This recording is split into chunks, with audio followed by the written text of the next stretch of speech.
धान इस खित्ते की कदीम और अहम फसल है। पाकिस्तान के लाखों काश्तकार इस फसल से जुड़े हैं और इसकी पैदावार से मुल्क का नाम रोशन कर रहे हैं। हम आपको ऐसे ही काश्तकारों से मिलवाने निकले हैं जिनकी मेहनत और लगन से आज पाकिस्तान चावल का चौथा बड़ा एक्सपोर्टर है। इस सफर में हम आपको ये भी बताएंगे कि सरसब्ज किस तरह इन काबिल काश्तकारों का साथ दे रहा है। मेरा नाम मोहम्मद उस्मान है। मैं गुजरांवाला का रिहायशी हूँ। गुजरांवाला के पास एमनाबाद में हमारा 200 एकड़ ज़राई रकबा है, जहाँ हम कई नस्लों से काश्तकारी कर रहे हैं। धान ना सिर्फ पाकिस्तान बल्कि हमारे इलाके की भी एक अहम फसल है। लेकिन ऐसा वक्त भी था जब उस्मान हालात की वजह से अपना रकबा बेचने के लिए तैयार थे। मेरा ख्वाब था कि मैं अपने बेटे को आला तालीम के लिए बाहर भेजूं, लेकिन कम पैदावार, कम आमदनी की वजह से फीस के लिए मुझे मुश्किलात आ रही थी। तो मैंने ज़मीन बेचने का फैसला किया, क्योंकि इसके अलावा मेरे पास और कोई रास्ता नहीं था। लेकिन चंद साल पहले उस्मान की किस्मत उस वक्त बदलना शुरू हुई जब उन्होंने सरसब्ज की खादें इस्तेमाल करने का फैसला किया। फिर सरसब्ज के नुमाइंदे से मिलने का इत्तेफाक हुआ। सरसब्ज की टीम ने मुझे मेरी ज़मीन की तजिए के मुताबिक बेहतरीन मशवरे दिए और इन मशवरों पर अमल करके हैरान कुन नताइज सामने आना शुरू हुए और मेरी फसल में 10 से 15% तक इजाफा हुआ। सरसब्ज खादों और रिवायती खादों में फर्क दिखाने के लिए उस्मान ने नुमाइशी प्लॉट्स लगाए हैं। आइए देखते हैं कि दोनों नुमाइशी प्लॉट से उन्हें कितनी पैदावार मिलती है। मैंने अपनी ज़मीन में धान के 2 नुमाइशी प्लॉट लगाए हैं। एक में मैं सरसब्ज की खादें डालूंगा, दूसरे पे रवायती खादें डालेंगे। देखते हैं क्या फ़र्क निकलता है। धान में पनीरी उगने के 15 दिन के बाद पौधे का कद 4 इंच होने पर नर्सरी वाली खाद डाली जाती है। इस मरहले पर मयारी खाद सबसे ज्यादा जरूरी है ताकि पौधे को बड़ा होने के लिए पूरी ग़िज़ाइयत मिले।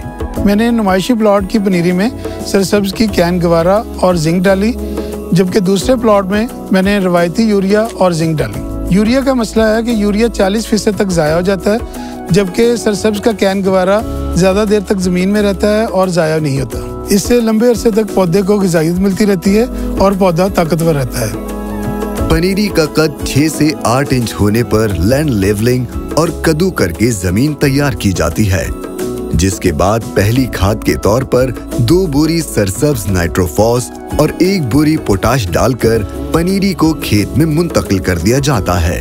उस्मान इस मरहले पर भी एक तरफ सरसब्ज खादें और दूसरी तरफ रिवायती खादें इस्तेमाल कर रहे हैं। पनीरी को खेत में लगाने के 1 हफ्ते बाद 2 पैक जिंक इस्तेमाल की जाती है।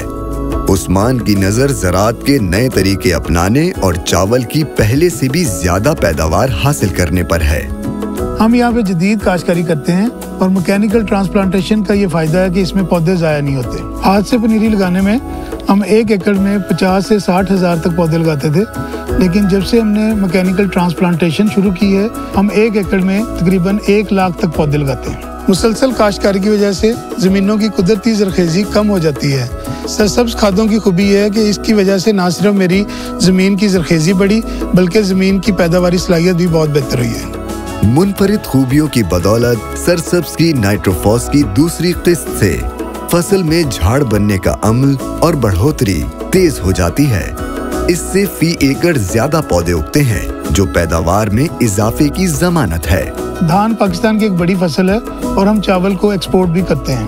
बहैसियत काश्तकार मेरी ये कोशिश होती है कि हर साल पहले से ज्यादा पैदावार ली जाए, और सरसब्ज की खादें इसमें मेरा भरपूर साथ दे रही हैं।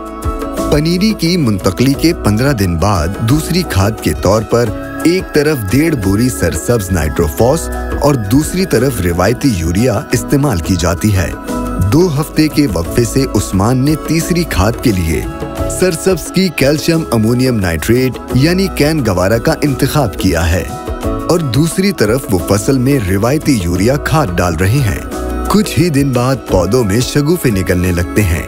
उस्मान खुश हैं कि सरसब्ज की कैन गवारा से उनकी फसल पर शगुफों की तादाद रिवायती खाद के मुकाबले में ज्यादा है। आप देख सकते हैं कि रिवायती खाद के इस्तेमाल से फी पौधा 14 टिलर निकले हैं, लेकिन सरसब्ज की नाइट्रोफॉस और कैन गवारा के इस्तेमाल से फी पौधा 22 टिलर निकले हैं और पौधा सेहतमंद और मजबूत नजर आ रहा है। फसल की मुंतकली के 45 दिन के बाद दानेदार जहर 2 दफा 10 दिन के वक्फे से डाली जाती है। सिट्टे निकलने के बाद 2 दफा फंजीसाइड और कीड़े मार स्प्रे 6 से 8 दिन के वक्फे से करते हैं।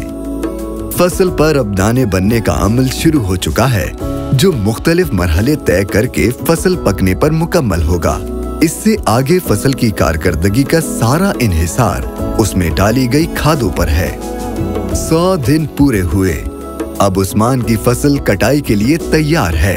आपने मेरे दोनों प्लॉट्स देखे, इनमें बीज भी एक है, जमीन भी एक है और तरीका काश्त भी एक है। इसमें फर्क ये है कि एक तरफ रवायती खादें इस्तेमाल हुई हैं और दूसरी तरफ सरसब्ज की खादें इस्तेमाल हुई हैं। इससे ये साबित होता है रवायती खादों की निस्बत सरसब्ज की खादें 10% तक ज्यादा पैदावार दे रही हैं। मैं खुश हूँ कि मुझे तालीमी अखराजात पूरे करने के लिए जमीन बेचने की जरूरत पेश नहीं आई और ये मुमकिन हुआ है सरसब्ज की नाइट्रोफास और कैन गवारा की वजह से, जिसकी वजह से मुझे मिल रही है धान की फसल में 55 मन फी एकड़ से भी ज्यादा पैदावार। सरसब्ज खादों से उस्मान को मिली धान की 55 मन फी एकड़ पैदावार और रिवायती खादों से पैदावार 45 मन फी एकड़ रही।